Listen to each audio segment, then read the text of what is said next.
በዓለም ካሉት ፍጥረታት ሁሉ እጅግ አደገኛው ነገር ምን እንደሆነ ታውቃላችሁ? አንበሳ ወይንስ ነብር? አይደለም። እጅግ አደገኛው ነገር እንደ በግ የሚያስብ አንበሳን መሆን ነው። ዛሬ ማንነታችሁን የሚቀይር አንድ አስደናቂ ታሪክ አሳያችኋለሁ። በአንድ ወቅት በአንድ ጥቅጥቅ ያለ ጫካ ውስጥ አንዲት አንበሳ በድንገት ሕይወቷ ያልፋል።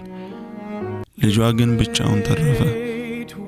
ይህ ምስኪን ደቦል በዚያ አካባቢ በሚያልፉ የበጎች መንጋ ውስጥ ተቀላቅሎ መኖርን ይጀምራል። ጊዜያት አለፉ። አንበሳው በጎቹን እየመሰለ አደገ። ልክ እንደ በጎቹ ሳር ይበላል፣ እንደነሱም ይጮሃል። የሚገርመው ግን ያ አንበሳ በጎች የሚፈሩትን ሁሉ ይፈራል። አንዲት ተኩላ ስትመጣ እንኳን የጫካው ንጉሥ መሆኑን ዘንግቶ ከበጎቹ ጋር አብሮ ይሸሻል። ለዓመታት ራሱን ዝቅ አድርጎ አቅሙን ሳይረዳ በበግነት ሕይወት ተቆልፎ ኖሯል።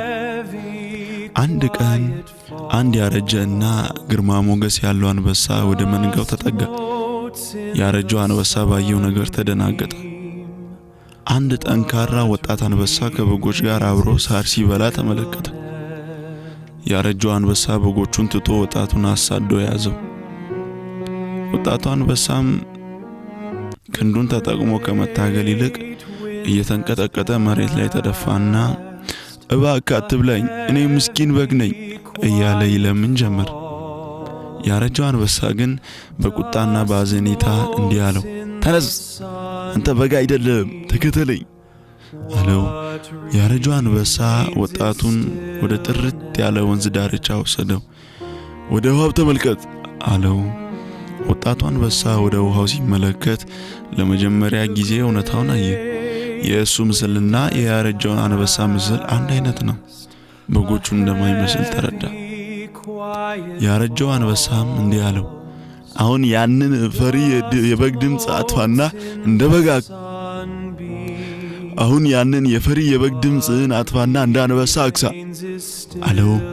ወጣቱ አንበሳም በሙሉ ኃይሉ አገሳ። ጩኸቱ ጫካውን አናወጠው። ያን ዕለት የበግነት አስተሳሰቡ አበቃ።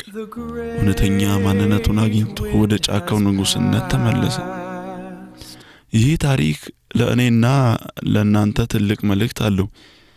ብዙዎቻችን ልክ እንደዚህ አንበሳ ነን።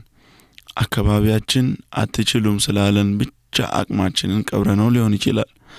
ሰዎች ስለ እናንተ ያላቸው ዝቅተኛ አመለካከት በግ አድርጓቸዋል። አስታውሱ፣ አንበሳ ሆናችሁ ተፈጥራችሁ እንደ በግ ለመሞት አትፍቀዱ።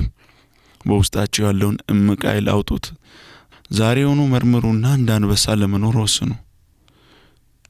ይህ ታሪክ አነቃቃችሁ ለሌሎች እንዲደርስ ላይክ እና ሼር አድርጉት።